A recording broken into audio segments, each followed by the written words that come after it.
Halo kawan-kawan, kita bertemu lagi dengan saya. Untuk pertemuan kali ini saya ingin memberikan tips atau keuntungan dari stek pucuk sancang. Ini buat teman-teman semua yang suka sancang, manfaatkan ya.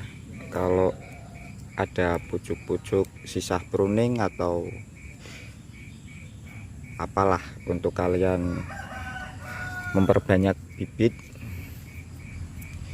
kita bisa melakukan penyetekan dengan cara tancapkan saja ya, dengan medianya itu. Kalau media saya cukup menggunakan pasir, yang itu aja pun cuma tak tancepin di pinggir-pinggiran pohon lainnya seperti ini. Nah, seperti itu cuma saya tak tancapin aja. Dan keuntungan buat teman-teman, bila melakukan stek pucuk, kalian bisa melakukan pecah batang sejak dini untuk hasil yang lebih maksimal dan memuaskan.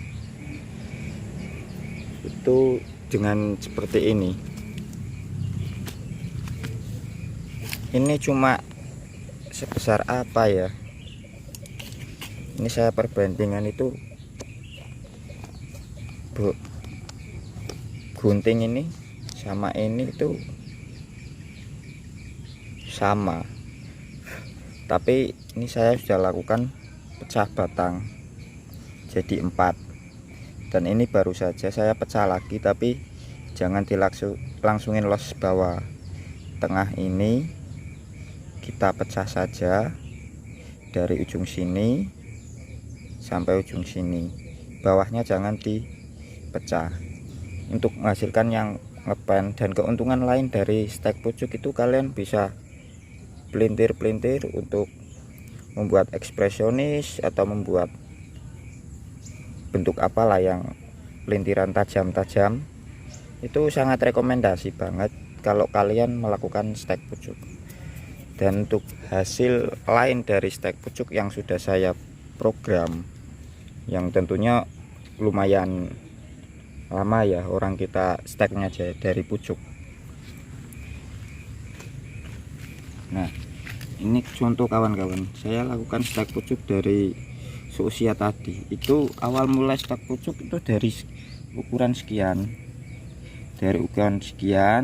saya tancapkan, cuma tancapin kayak gini di tanah biasa atau di pinggir-pinggir numpang, istilah lainnya numpang itu, di pasir atau di media pohon lainnya. Ini media saya cuma menggunakan pasir kali atau pasir sungai tanpa campuran apapun. Saya tancapin kayak gini, itu usia 2 minggu itu pasti udah berakar. Dan itu pun saya tidak melakukan penyungkupan atau perlakuan spesial, saya cuma tancapin ya. Ini kalau ini langsung los, kena sinar matahari full, kalau sancang menurut saya nggak apa-apa. Itu keberhasilannya juga tinggi karena sancang itu bandel banget. Dan ini untuk hasil usia kurang lebih 6 bulan. Itu yang berawal mula dari seukuran ini, sampai sekarang ini udah lumayan besar, dan karakter bawahnya juga udah baik. Ini pengepenannya sangat ngepen banget. Ini jadinya seperti ini. Nah, itu hasilnya ini sebenarnya kalau medianya bagus, ini kan saya cuma menggunakan tanah kebun biasa ini. Kalau medianya bagus, yang bawahnya dikasih kotoran sapi atau kotoran kambing yang sudah fermentasi, mungkin di usia 5, 6 sampai 7 bulan, ini paling tidak sudah seusia pergelangan tangan. Ini kalau medianya subur banget. Tapi ini media saya kan bukan media subur, cuma tanah kebun biasa. Ini usia 6 bulan ya, ini usia 6 bulan. Ini ukurannya sudah sekian, dan pohon pun ya tinggi. Usahakan kalau kalian melakukan budidaya sancang itu pada sinar mataharinya itu harus cukup ya, karena sancang itu sangat suka banget dengan sinar matahari. Kalau masalah air sekedar cukup saja, nggak usah berlebihan seperti anting putri. Kalau anting putri emang harus medianya super subur dan tentunya banyak air. Dan untuk hasil yang lainnya saya perlihatkan.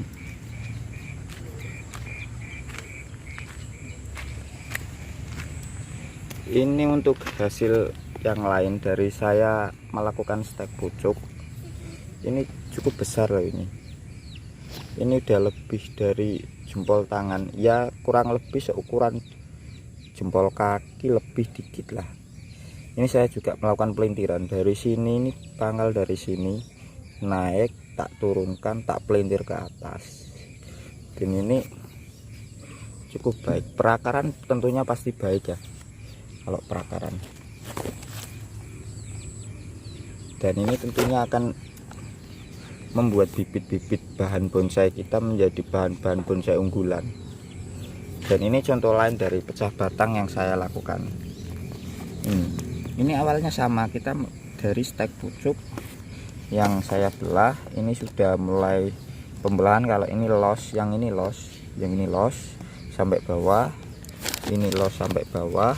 Dan yang ini belum saya pecah karena di bawah itu perakarannya kurang baik, cuma masih punya 1 atau 2 akar tuh, dan akarnya belum cukup lah kalau menurut saya. Dan yang belakangnya juga belum saya lakukan pemecahan.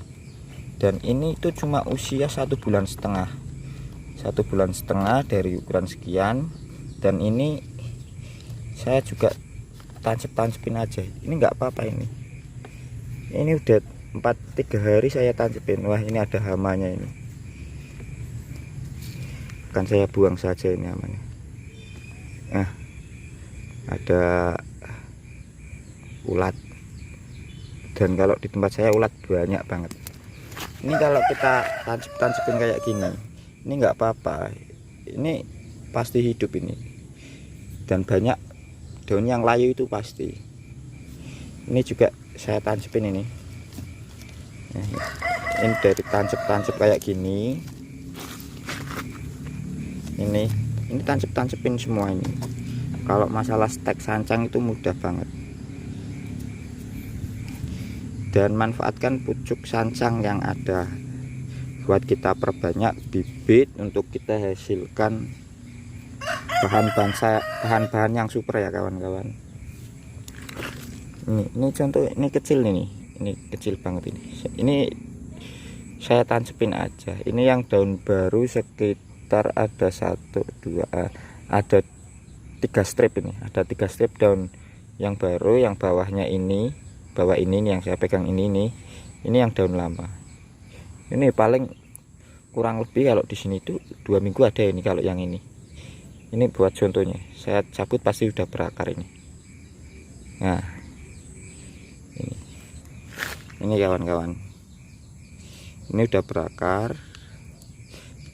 Dan paling ini yang diambilkan akar yang bawah, yang atas kita buang semua. Dan kita tunggu untuk usia yang cukup untuk kita pecah itu kalau ukurannya udah sekian. Ini seukuran kurang lebih hampir 1 sedotan, itu udah bisa untuk kita lakukan pemecahan.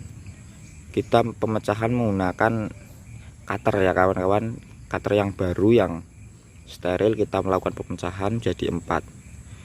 Kita kalau ketinggian pemecahan itu cukup, kalau perumpamaan itu berapa ya, nah 1, 2, 3 kurang lebih 5 cm lah. Kita lakukan pemecahan 5 cm, udah kita tanam, tempatkan tempat yang teduh. Kalau kita pemecahan kita harus tempatkan tempat teduh ya, jangan tempat yang panas. Yang tempat yang teduh tapi juga terkena sinar matahari. Itu tunggu pembaikan dari kambium itu kan akan tumbuh lagi tuh. Itu baru mulai kita pecah lagi untuk kita buat pecah 8 atau untuk berapa bagian lah sebisanya pohon. Dan itulah kawan-kawan, selamat mencoba untuk budidaya sancang untuk hasil bahan-bahan yang prospek, tentunya bahan-bahan yang bagus sesuai dengan kriteria kita masing-masing untuk membuat seperti apa lekuan-lekuannya. Dan selamat mencoba. Waalaikumsalam warahmatullahi wabarakatuh.